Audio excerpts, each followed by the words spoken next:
Bonjour à tous, j'espère que vous allez bien. Alors je reviens vers vous avec les perles de pierre en lapis lazuli que j'avais reçues qui venaient de chez Bibicraft. Je vous ai fait un haul il y a peu et on a découvert cette pierre ensemble. Il faut absolument que je vous fasse cette vidéo sur la lithothérapie. En gros, c'est se soigner par les pierres. Mais c'est vrai que je voudrais vous faire une vidéo pour vous donner quelques petites explications sur ça. En tout cas, en attendant de vous donner, de vous faire cette vidéo-là, moi, je vous remonte cette superbe belle pierre. Je voudrais vous parler de comment purifier et recharger les pierres. Il y a plusieurs techniques. Je vais surtout vous montrer la mienne, celle qui est la plus efficace. Mais je veux bien vous parler des autres. Il y a la plus utilisée, la plus répandue, c'est-à-dire la coquille Saint-Jacques. La coquille Saint-Jacques, tout simplement, purifie et recharge. Je trouve juste... Alors, je vous fais un résumé, on est bien d'accord, hein, je ne rentre pas dans les super détails, etc. Mais la coquille Saint-Jacques est utilisée pour purifier et recharger l'eau, les minéraux ou autres. Et vous mettez simplement votre pierre dans votre coquille. Vous allez au marché, hein. Moi, je suis allée au marché, j'ai demandé des coquilles Saint-Jacques. Le gars, il nettoyait, il enlevait les Saint-Jacques dedans. Il m'a donné des coquilles comme ça. Je les ai nettoyées seulement à l'eau. Ça sent pas. Non, non, ça sent pas. Et voilà, on est parfait, on est bon. Par contre, c'est un peu long. Moi, personnellement, je les laisse entre 3 et 5 jours dedans, en les retournant tous les jours. Voilà. Il y a l'eau. Vous passez simplement votre pierre sous l'eau. Je risque d'en oublier, c'est possible, hein. Je vais essayer de ne pas en oublier. Il y a l'eau. Le problème de l'eau, c'est que c'est calcaire. Donc, c'est pas terrible de mettre votre pierre sous de l'eau calcaire, quoi. De plus, ça purifie, ça ne recharge pas. On va parler de recharger après, hein. Je parle de purifier. Il y a la fleur de vie. Alors, la fleur de vie, c'est ça. La fleur de vie, c'est ça. Alors là, on est sur une forme géométrique sacrée, hein, qui se trouve dans le cube de Métatron, hein, parmi d'autres formes géométriques qui sont contenues dans le cube de Métatron, est une forme hautement vibratoire et vous mettez vos minéraux au centre de la fleur de vie et ça purifie et ça recharge au même titre que la coquille Saint-Jacques. On est vraiment sur les mêmes valeurs. Purifier, recharger, il faut laisser quand même quelques jours au centre de votre fleur de vie. Moi, j'ai des pierres avec lesquelles je dors. Je laisse carrément ma pierre sur une fleur de vie. Donc, je suis allée chercher ça sur Internet, hein. Je l'ai imprimé et je l'ai simplement plastifié et ça marche très bien. Il y a l'encens. Alors là, j'en ai pas pris, hein, mais bon, j'ai du Palo Santo ici. Sûrement quelque part. Par exemple, il y a le Palo Santo, hein. Il y a la sauge. Bon, là, j'ai du Palo Santo d'accessible, hein. Voilà, donc vous le brûlez et simplement, je vais vous montrer, vous passez votre pierre en dessous. Donc là, c'est comme avec l'eau, on est quand même sur, il faut visualiser de retirer les mauvaises énergies, hein, de votre pierre. Donc là, on va le faire ensemble, hein, par exemple. Donc j'ai mon Palo Santo, je le brûle. Alors ça existe sous bâtonnet, ça existe en forme de bâtonnet d'encens. Et vous passez la fumée sous votre pierre. Vous pouvez le faire avec de la sauge, des choses comme ça. Bon, ça c'est la fumigation, je crois qu'on dit. Voilà, mais bon, il faut visualiser en passant la fumée, vraiment, vous enfumez votre pierre. Il faut visualiser les énergies partir également quand vous la passez sous l'eau. Au niveau de l'eau, vous pouvez très bien être en bord de rivière, mettre votre pierre dedans et l'eau, alors là, c'est super bien, hein, ça va nettoyer, etc. Ne perdez pas votre pierre dans la rivière. Il y a la terre, on enfouit la pierre dans la terre. Ok, pourquoi pas, il faut laisser plusieurs jours aussi. Faites attention quand même au gel, hein. Il y a des pierres qui ne supportent pas le gel, il y a des pierres qui ne supportent pas l'eau, hein. Il y a des anhydrides, une anhydride là que j'ai là, qui est l'angélite. Elle, il ne faut pas la mettre dans l'eau, sinon elle se transforme en gypse. Voilà, qu'est-ce qu'il y a d'autre? Alors pour les grosses pierres, moi personnellement j'utilise les bâtons d'encens de sauge ou de palo santo particulièrement, moi je fais plutôt ça. J'ai un carton en fait, c'est vrai que j'aurais pu aller le chercher mais là c'est un petit peu compliqué, je ne peux pas, j'ai pas accès à la chambre à cette heure là. J'ai un carton simplement qui est ouvert en dessous, j'ai fait un trou au dessus, je mets le carton sur ma pierre, je passe l'encens en dessous. La pierre étant enfumée dans mon carton avec un trou au-dessus, la fumée part par le dessus et la pierre du coup est bien enfumée par le palo santo ou la sauge qui sont vraiment des choses qui aident à purifier également votre habitat, votre corps, etc. etc. Et là votre pierre est purifiée. Donc il y a ça.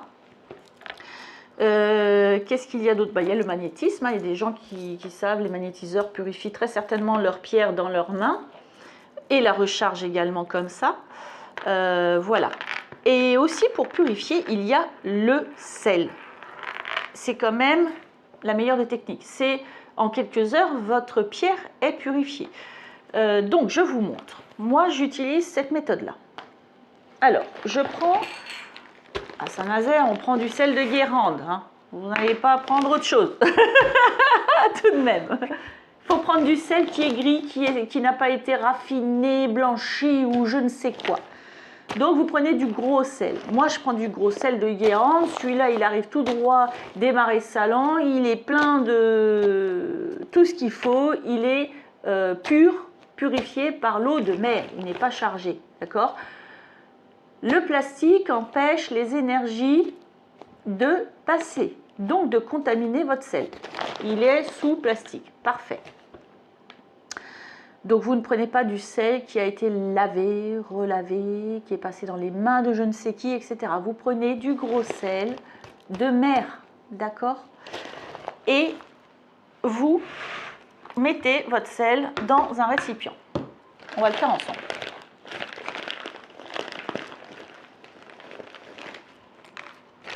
Hop. Vous mettez votre gros sel dans un récipient. Et là, il y a deux techniques. Il y a la technique que tout le monde peut faire sauf moi. Je ne veux pas faire ça. Il est hors de question que je fasse ça. Hors de question. Jamais de la vie. Il y a des personnes qui purifient leurs pierres depuis toujours. Hein. Attendez, je vais le refermer parce que je ne suis pas quelqu'un de très à droite à mes bonnes heures et je ne voudrais pas faire tomber mon truc de sel. Ça m'embêterait. Il y a des personnes qui enfouissent leur pierre à l'intérieur du sel et recouvrent leur pierre. Et ils laissent comme ça. Alors honnêtement, moi je vous dis ce que j'en pense, hein, vous en faites ce que vous voulez. Quand j'achète une pierre qui a été cassée, polie, trimballée de telle, arrachée de la terre-mère par une personne qui a mis son énergie dessus, revendue à une autre, à une autre, à une autre, trimballée dans un camion, qui a croisé le vendeur, tous les gens qui ont tripoté la pierre avant de l'acheter, etc., etc., bourré d'énergie de tout le monde, pas forcément les bonnes évidemment. Quand c'est comme ça, moi je pense que la pierre est super méga chargée, je la mets à purifier dans le sel. Vous avez bien compris, mais pas comme je viens de vous dire. Je vais vous expliquer dans 3 secondes. 5 heures. Contrairement à la coquille Saint-Jacques et à la fleur de vie où je laisse entre 3 et 5 jours, contrairement à l'encens et à l'eau que je trouve que ça purifie partiellement et non complètement, c'est mon avis.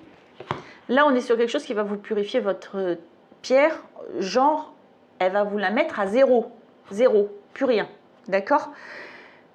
Et je la mets 5 heures, une pierre que je viens d'acheter, qui est vraiment super chargée, et une pierre que moi-même j'ai chargée de mes énergies, qui a certes croisé quelques personnes, parce que je la porte et que je croise des gens, mais quand même c'est mon énergie, je la mets 3 heures, et je suis sûre de moi, c'est largement suffisant.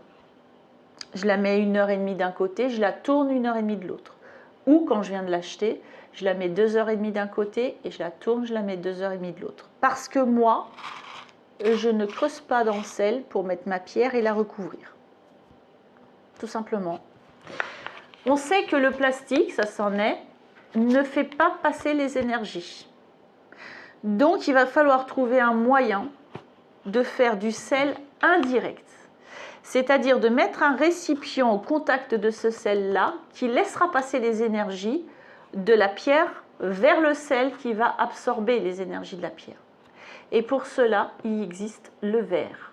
Donc, on prend un récipient quelconque, on s'en fout, en bois, en plastique, ce que vous voulez. Vous mettez votre sel et vous prenez un récipient en verre. C'est comme s'il n'y avait rien entre... les énergies passent très bien à travers le verre. Donc c'est comme si la pierre, si vous la posez entre le sel, alors je creuse comme ça moi, parce que comme ça j'ai du sel qui remonte sur les côtés, vous voyez, je peux avoir une pierre qui a une certaine épaisseur. C'est comme si vous mettiez la pierre au contact du sel, le verre laisse passer les énergies et donc je mets ma pierre dans mon récipient en verre, ce qui fait que il n'y a aucune chance que mon sel oxyde ma pierre. Parce que vous avez des pierres qui vont très bien supporter le sel et vous avez des pierres qui vont contenir du fer ou d'autres minéraux qui vont être oxydés par ce sel. Donc moi, il est hors de question que je mette ça dans le sel direct. Mais dans le sel indirect, je le pratique systématiquement parce que ça revient au même.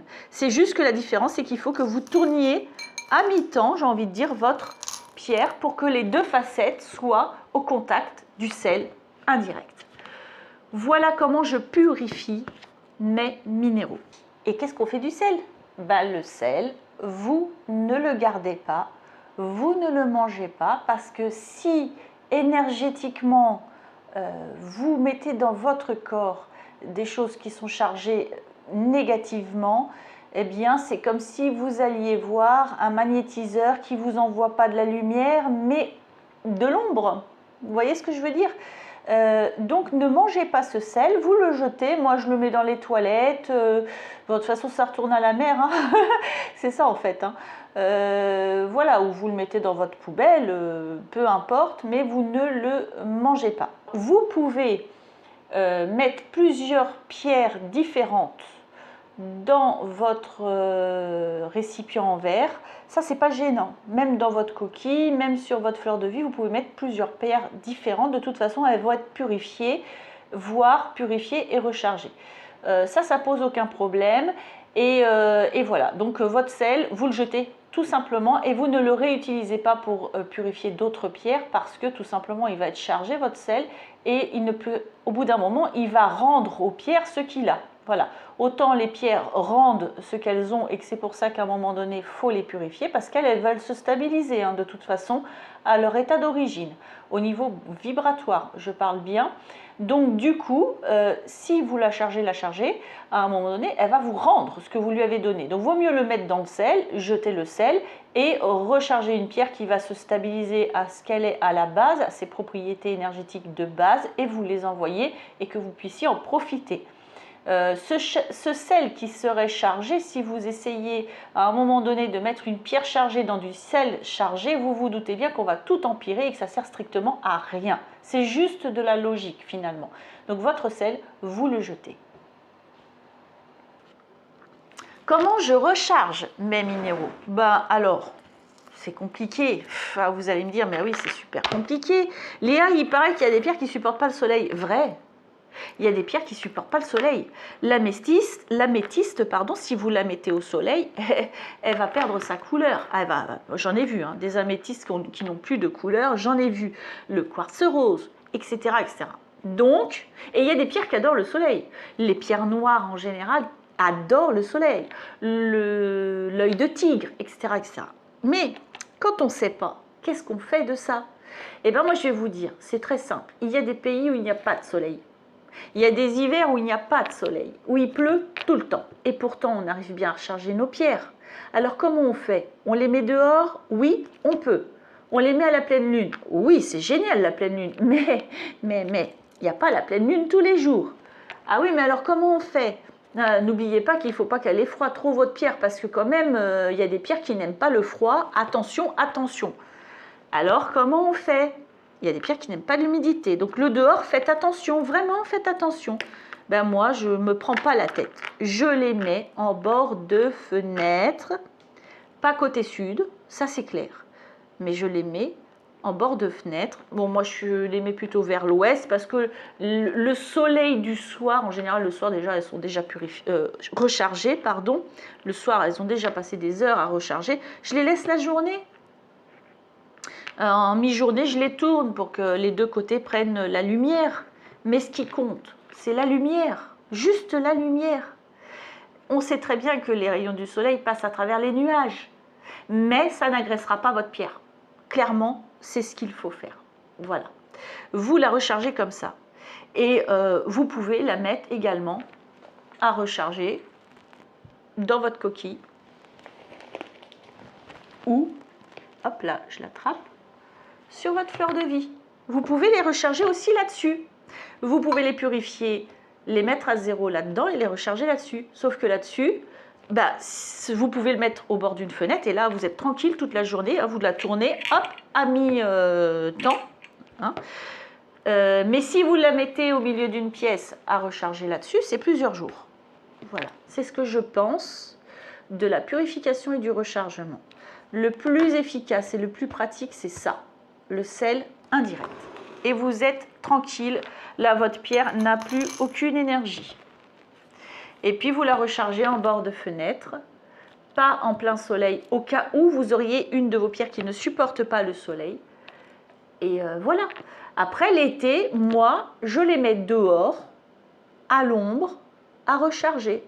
Si vous avez sous un arbre, c'est merveilleux parce que la pierre, elle prendra l'énergie de l'arbre, elle sera à l'ombre, elle ne sera pas agressée par le soleil et il y aura beaucoup de lumière. Et c'est ça qu'il faut faire.